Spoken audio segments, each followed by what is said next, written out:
we were just saying, like, your questions are so great that I'm like, I wish we had this discussion before we shot. I know. I could try a few different things. That's a sign of a good interview. You're like, wait. That's right.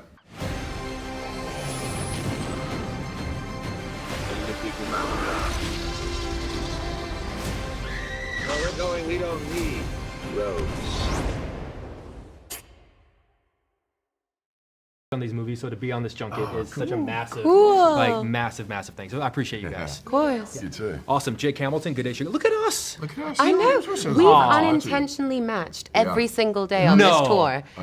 We're not calling each other in the morning. It's just every day we come in and we're like, separated at birth. hey. Now I feel like I'm a part of the trio, if only for a moment. Yeah, welcome. I appreciate you. Obviously, we know down the road what the relationship between Furiosa and Max is like. I'm sort of curious what you think Dementis would think of Max, and sort of an extension of that, how do you think Furiosa would do in the Thunderdome?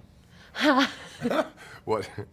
I think she'd kill in anything. Like, listen, you cannot kill this woman. Like, she just keeps coming back from the dead over and over and over again, and I think that resilience really does well in the wasteland.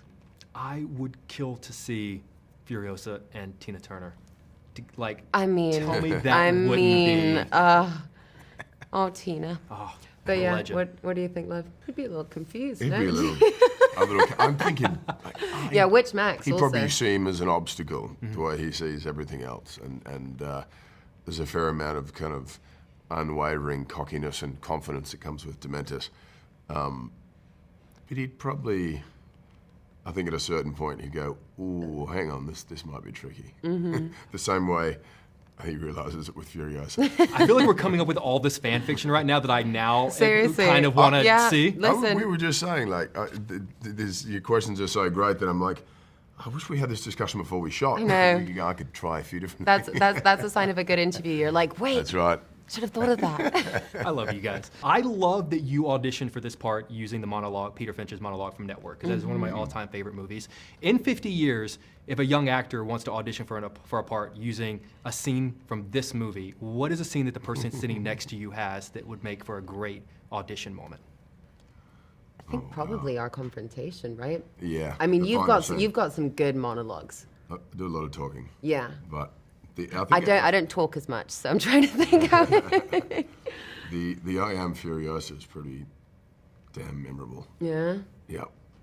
As a one sentence audition tape. But if you can bring it with one sentence. If you can bring it, if you can convince me. If you're good enough to pull it off, then that gets you the part. Thanks. I think the final confrontation though was fun. We had a it was the first. It's funny because the film we're sort of back and forth, but we're actually at a rather far, at a great distance, and at the very end we finally come together. And it's also the power struggle that's going on in that scene is really interesting because for every step that somebody takes, there's an instant parry. Yeah. You're like, oof, okay. Yeah. So yeah, that scene. It'd be a good two-person audition. Exactly. Exactly. That'd be awesome. I have always been dating back to Fury Road. I'm fascinated with the War Boys, spraying the chrome to get jacked and ready for that moment. I'm curious, what is the acting equivalent of that? What is your equivalent of spray painting? Like, what is the thing that you guys do to get yourself ready for those big moments?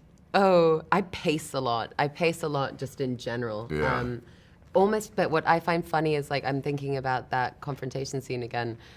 My pacing becomes kind of like a really angry tiger in a very small cage. It's not long. It's just backwards, forwards, backwards, forwards, backwards, forwards, and I'm like, let's go. Yeah. What's yours? Well, I'd say that the assistant director right before saying action says start your engines, and the whole set erupts with the motorbikes, cars, and so on. That's a pretty good kind of that's a good ignition pump up. of emotion. That's fucking awesome. It's so rock and roll. I miss it. I will miss it in the future. Yeah. I feel like other projects, if you were to do Queen's Gambit another season, I would need there to be you just feel you hear all the little pieces going. I'll cut you guys loose on this. I know everyone's talking about the prosthetics, but what I want to talk about is what someone else's prosthetics does for you as an actor. So the first time you saw Chris with the nose, the first time you saw Anya with sort of the head prosthetic, what do you get out of that you're able to channel, seeing what it does to someone else? Day one, when I saw Chris, I just thought, this is awesome. I was really excited for him. I was excited that it was a swing, and I just thought, he's a cool dude. This is gonna be fun. How about you? Thank you.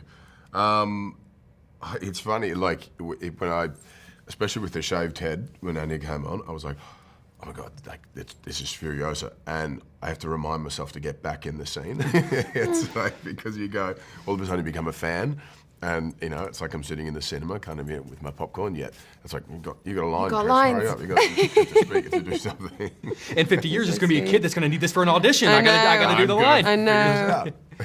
Guys, so I just want to end by saying that, like, I grew up down the street from an old video store. I was raised on dusty VHS copies of Mad Max awesome. and The Road Warrior and Thunderdome. So to be here just means the world to me. So seriously, I know you have a busy day, so thank you for always being so kind and Thank fitting you, me into love. your schedules. too, I appreciate thanks. you guys. Thank you very much. Completely. Good to see you guys. You too. Thank you. Thanks for your Thanks, love. guys. Appreciate it. Take care.